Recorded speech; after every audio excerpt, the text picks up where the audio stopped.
ما كانش في حاجة غريبة في الشارع ده غير البيت ده، قديم، شبابيكه مكسورة، بابه متاكل وصدى.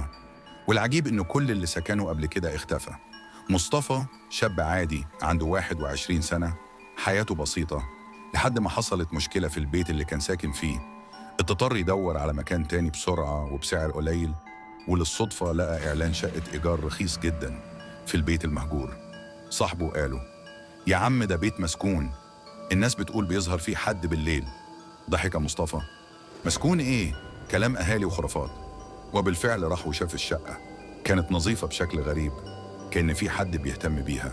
والصاحب اللي قابل مصطفى ما قدرش يبص له في عينه كتير، وكان بيجاوب على أي سؤال بسرعة ويغير الموضوع. بالليل أول يوم وهو نايم سمع صوت خطوات في المطبخ، قام يشوف، ملقاش حد. رجع يكمل نومه، سمع الباب بيتفتح لوحده، راح يقفله، ولما حط ايده على المقبض حس بحد بيمسك ايده من الناحية التانية. ساعتها جري على سريره واتغطى، وصوت رجلين بتتمشى في الصالة وتوقف قدام بابه. الصبح كان بياكل في البلكونة، بص على الشارع لقى جاره واقف تحت وبيبص عليه من غير ما يرمش. لوح له مصطفى، الراجل مش بيرد، فضل واقف لحد ما مصطفى دخل الشقة. ولما رجع يبص الراجل اختفى. المواقف بقت تزيد، كرسي بيتحرك لوحده، لمبات بتولع وتطفي، خيال بيعدي في الطرقة، صوت ست بتضحك بصوت خفيف ورا ودنه. في يوم صديقه عمر جه يبات معاه. عمر ابن موت مش بيخاف من حاجة. قبل ما يناموا عمر قال: أنا حاسس إن في حد معانا في الأوضة. اللمبة اتحرقت فجأة والظلمة سادت، وحركة خفيفة في ركن الأوضة، صوت نفس حد بيضيق. مصطفى شغل فلاش التليفون ولقوا ست واقفة في الركن، مش بتتحرك بس بتبتسم. عمر اتجمد وما قدرش يصرخ. مصطفى وقع على الأرض والتليفون اتطفي. الصبح عمر اختفى. مصطفى بلغ الشرطة، ملقوش أثر لعمر، وقالوا له إن في اختفاءات حصلت قبل كده في نفس المكان.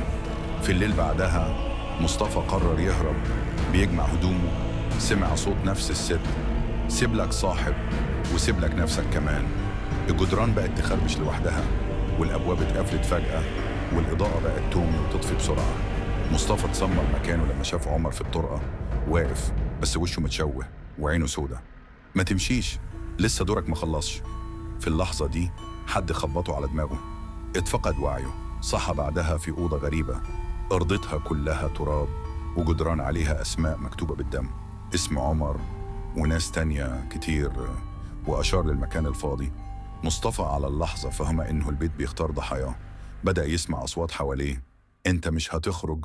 حاول يصرخ، محدش يسمع. وكل يوم بالليل حد جديد يختفي في الشارع ويتسجل اسمه جو الغرفة. والبيت لحد النهاردة لسه بينور في أوضته بالليل، كأن في حد لسه مقايم جديد. وجود ذكر الله قبل النوم بيفتح عليك حفظ وطمأنينة. اقرأ آية الكرسي واسكت عن الكلام قبل النوم، وافتكر مش كل حاجة شايفها بعينك أسهل حاجة تتشرح.